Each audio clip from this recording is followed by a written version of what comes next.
Chicken দিয়ে 80 টাকা, ডিম দিয়ে 50 টাকা। মাত্র 80 টাকায় পাবেন চিকেন ফ্রাইড রাইস সঙ্গে চাইনিজ ভেজিটেবল। গুলশানের মতো অভিজাত এলাকায় স্বল্প খরচে এমন মানসম্মত খাবার খেয়ে স্বস্তির ঢেকুর তুলছেন ক্রেতারা।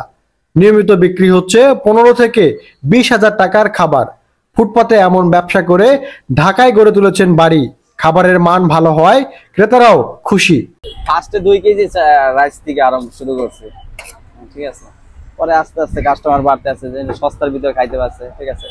দেখো একটা কাস্টমার আসলো 80 টাকার ভিতরে ছাড়তে আছে। একটা রেস্টুরেন্টে গেলে 250 টাকা লেগে যাবে। 20 কেজি চাল যায়, ঠিক আছে। আর চিকেন যায় আপনার মনে করেন যে কত 18-20 কেজি। চিকেন ফ্রাই ভালো ছিল, টাকার যে অ্যামাউন্ট তার বেশি ভালো ছিল। রাজধানীর গুলশানে ফুটপাতের উপর দীর্ঘ 10 বছর ধরে ব্যবসা করছেন বাবা ছেলে। মাত্র 10 থেকে 12,000 টাকার পুঁজি দিয়ে শুরু করা ব্যবসায় এখন মাসে বিক্রি হয় 6 থেকে 7 লক্ষ টাকা। রাইস চিকেন ভেজিটেবল হইলো 80 টাকা, রাইস চিকেন আর ওই যে ডিম 50 টাকা। আর এইগুলা সিঙ্গারা, সমোসা, পুরি, পাকড় এগুলা 10 টাকা করে পিস বিক্রি করি। প্রাইসে সীমিত লাভ করি, দেখা গেল পার প্লেটে আপনার 5 টাকা 10 টাকা এরকম লাভ থাকে আর কি। মানে সেলটা বেশি আমাদের এই আর কি। বেচা কিনা প্রতিদিন কত আপনার 10,000, 12,000 বা 15,000, এক এক দিন এক এক রেঞ্জ থাকে, কোনোদিন বেশি কোনোদিন কম। ব্যবসার পুঁজি আসলে এটা মানে এটা বেশি আহামরি বেশি বড় পুঁজি লাগে না। আবার মনে করেন যে প্রতিদিন মনে করেন যে 15-16,000 টাকার পুঁজি, ঠিক আছে।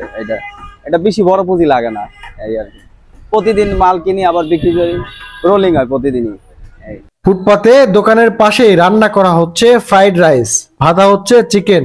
খাবারের মান ভালো হয়, নিয়মিত এসব খাবার খাচ্ছেন গুলশানের চাকরিজীবী সহ বিভিন্ন পেশার মানুষ। খাইতো কাস্টমার খাইতেছে, দাঁড়ায় খাইতেছে, আসে খায়, অফিসিয়াল লোক খাইতেছে, সস্তার ভিতরে পাইতেছে। মানে এগুলো ফ্রেশ নিজেরা ড্রেসিং করা, ঠিক আছে। এখানে কত 10-12 বছর যাবত ব্যবসা করি, ঠিক আছে। যদি ওইরকম ধরনের কিছু হইতো একদিন তো এখানে তো ব্যবসা করতে পারতাম না। এইটা হলো ভেজিটেবল। এইটা হলো গাজর, বটবটি, আলু এই আর কি। মতো এলাকায় এই প্রাইসের মধ্যে আর কি ভালোই পাওয়া যাচ্ছে। এটা যদি কোনো রেস্টুরেন্টে খাওয়া হতো তাহলে কেমন প্রাইস পাওয়া? মিনিমাম 200-250। সেটা কতটুকু পাচ্ছেন? এখানে 80 টাকা, 70-80 টাকা পাওয়া যাচ্ছে। খাবারের মান কেমন? হ্যাঁ, মোটামুটি ভালোই। মানে রেস্টুরেন্ট, একটা নর্মাল রেস্টুরেন্টে যেরকম পাওয়া যায় এখানে ওরকমই পাওয়া যাচ্ছে। আলহামদুলিল্লাহ ভালো। এখানে আমি সবসময় খাই, কারণ আমার অফিস হচ্ছে গুলশান 1 নম্বর। তো অফিস থেকে বের হয়ে আমি আসলে এখানে প্রায় টাইমে এখানে আসি। আর রিজনেবল প্রাইস, ভালো মানসম্মত, খাওয়াটা অনেক ভালো।